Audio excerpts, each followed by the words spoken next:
घातांकों के नियम भाग 1। नमस्ते दोस्तों, क्या आपने कभी लॉटरी के बारे में सुना है? मान लीजिए आप एक लॉटरी जीतते हैं। आपको इनाम के 2 विकल्प दिए जाते हैं। पहला, पूरे 5 करोड़ रुपए, या फिर 1 रुपया जो 30 दिनों तक लगातार हर दिन दुगना होता जाएगा। मतलब पहले दिन 1 रुपया, दूसरे दिन 2 रुपए, तीसरे दिन 4 रुपए, फिर 8। तो आप कौन सा इनाम चुनेंगे? अधिकतर लोग 5 करोड़ को ही चुनेंगे, लेकिन आपको जानकर हैरानी होगी कि दूसरे विकल्प में इनाम 5 करोड़ से कहीं ज्यादा बड़ा था। कैसे? पहले दिन 1 रुपया, फिर 2 रुपए, फिर 4, फिर 8 रुपए, और इसी तरह 30वें दिन यह होंगे 53 करोड़ 68,70,912 रुपए। हो गए ना हैरान? यही है घातांकों का जादू। अब आप सोच रहे होंगे कि ये घातांक क्या है। टेबल को ध्यान से देखिए। क्या आपने इस तरह की संख्याएं पहले कभी देखी हैं? 2 के ऊपर लिखे ये 1, 2, 3, 4 इत्यादि क्या दर्शाते हैं? 2 के ऊपर लिखा 1 बताता है कि यहाँ 2 एक ही बार है, जबकि 2 के ऊपर लिखे 2 का मतलब है कि यहाँ 2 बार गुणा हो रहा है। 2 के ऊपर 3 का मतलब है 2 गुणा 2 गुणा 2। इसे देखकर हम कह सकते हैं कि 2 के ऊपर जो भी संख्या लिखी होगी 2 उतनी ही बार गुणा हो रहा होगा। इसी तरह 30वें दिन हमारे पास 2 के ऊपर 29 लिखा है, यानी 2 29 बार गुणा हो रहा है। तभी तो इतनी बड़ी रकम बन रही थी। अब आप बताइए इनका क्या मतलब है?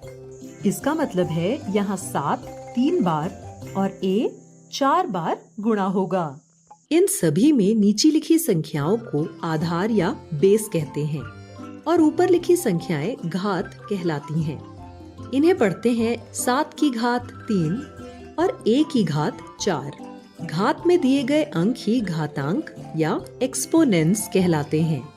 यानी घातांक वह संख्या होती है जो बताती है कि आधार में दी गई संख्या को कितनी बार अपने आप से गुणा किया गया है। घातांकों के साथ काम करते समय गणनाओं को आसान बनाने के लिए कुछ नियम होते हैं। चलिए इन नियमों को जानते हैं। अगर सवाल हो कि A की घात 6 गुणा A की घात 3, तो इसे कैसे हल करेंगे? A की घात 6 का मतलब है A को 6 बार गुणा करना। वैसे ही A की घात 3 का मतलब है A को 3 बार गुणा करना। तो इसका मतलब हुआ A आपस में 9 बार गुणा हो रहा है, जिसे हम A की घात 9 भी लिख सकते हैं। यहाँ ध्यान देने वाली बात यह है कि सवाल में दिए घातांक 6 और 3 को जोड़ने पर हमें 9 मिल रहा है।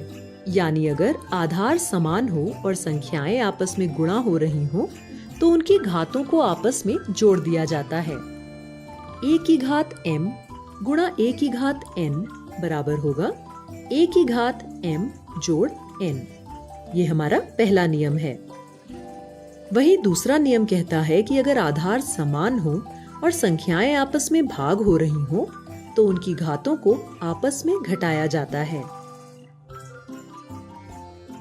मतलब A की घात m भाग A की घात n बराबर होगा A की घात m घटाव n। इन नियमों का उपयोग करते हुए कुछ सवाल हल करते हैं।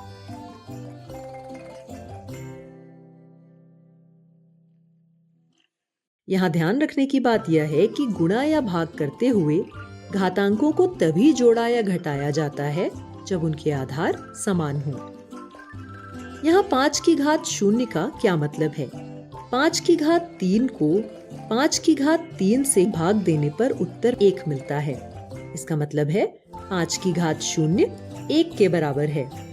किसी भी संख्या की घात अगर 0 हो तो वह सीधे 1 बन जाती है।